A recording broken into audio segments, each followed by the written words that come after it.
నమస్తే ఫ్రెండ్స్, నేను మీ భవాని. ప్రతి ఒక్క డాక్టర్ ఇదే మాట చెప్తున్నాడు. ఆయిల్ మంచిది కాదు ఆరోగ్యానికి. ఆయిల్ తినడం వల్లనే రకరకాల రోగాలు వస్తున్నాయి, ఆరోగ్య సమస్యలు వస్తున్నాయి. పిల్లల నుంచి పెద్దవాళ్ళ వరకు చాలా ఆరోగ్య సమస్యలు వస్తున్నాయి. ఆయిల్ ఎంత తక్కువగా తింటే అంత మంచిది. ఆయిల్ లేకుండా కూడా తింటే చాలా మంచిది అని చెప్తున్నారు. నేనైతే 1 కేజీ చికెన్ తీసుకున్నాను. ఆయిల్ లేకుండా చికెన్ కర్రీని అయితే చేసి మీ ముందుకు తీసుకొచ్చానండి. చాలా బాగుంది. బగార్ రైస్లోకైనా, వైట్ రైస్లోకైనా, రోటీలోకైనా టేస్ట్ అయితే చాలా బాగుందండి. 1 కేజీ చికెన్ తీసుకొని మంచిగా కడిగిన తర్వాత ఒక బౌల్లో వేసేసుకోవాలి. టేస్ట్కి తగినంతగా కారాన్ని వేసుకోవాలి. 1/2 స్పూన్ వరకు పసుపుని వేసుకోవాలి.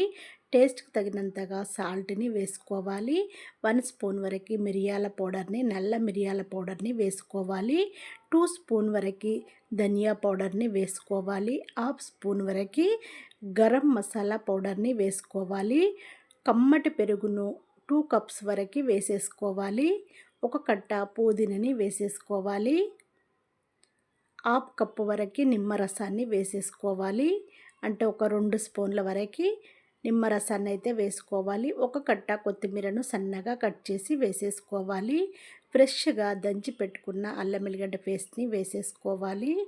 ఒక పెద్ద ఉల్లిపాయను సన్నగా కట్ చేసి వేసేసుకోవాలి. మొత్తం మిక్స్ అయ్యేలా కలుపుకోవాలండి. ఆయిల్ మాత్రం అస్సలు వేయట్లేదండి. మంచిగా మసాలాలన్నీ, కారము, ఉప్పు, నిమ్మరసం, పెరుగు అంత మంచిగా పట్టేలా, పీస్లకు అంత మంచిగా పట్టేలా మంచిగా కలిపి పెట్టేసుకోవాలి. ఇలా మంచిగా కలపడం వల్ల పీసెస్ చాలా టేస్ట్గా ఉంటుంది. గ్రేవీ కూడా చాలా బాగుంటుంది. మనం ఇందులో వాటర్ కూడా వేయట్లేదండి. ఓన్లీ మసాలాలు వేసేసి పెరుగు, నిమ్మరసం, పుదీనా, కొత్తిమీర, అల్లం వెల్లిగడ్డ పేస్ట్, ఉల్లిపాయ ముక్కలను వేసేసుకొని మంచిగా కలిపి మూత పెట్టేసుకొని ఒక అరగంట పాటు పక్కన పెట్టేసుకోవాలి. అరగంట తర్వాత స్టవ్ మీద ఒక ప్యాన్ పెట్టేసుకోవాలి.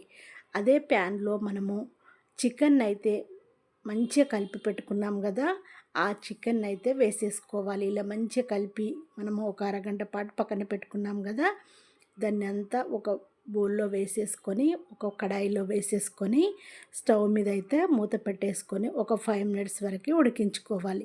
5 మినిట్స్ తర్వాత మూత తీసుకొని ఒకసారి అయితే కలుపుకోవాలి. కలపకపోతే మాడిపోయే అవకాశం ఉంటుంది. కలపండి. ఇలా కలిపిన తర్వాత మళ్ళీ మూత పెట్టేసుకొని మరొక 5 మినిట్స్ వరకు ఉడికించుకోండి.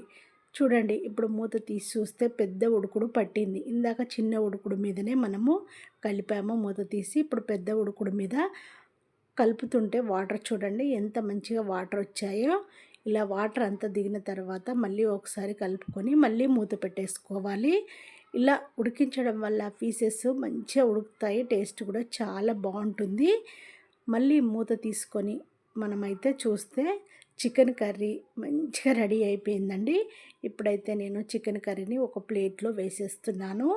టేస్ట్ అయితే చాలా బాగుంటుందండి. పీసెస్ తింటుంటే ఇంకా ఇంకా తినాలనిపించింది.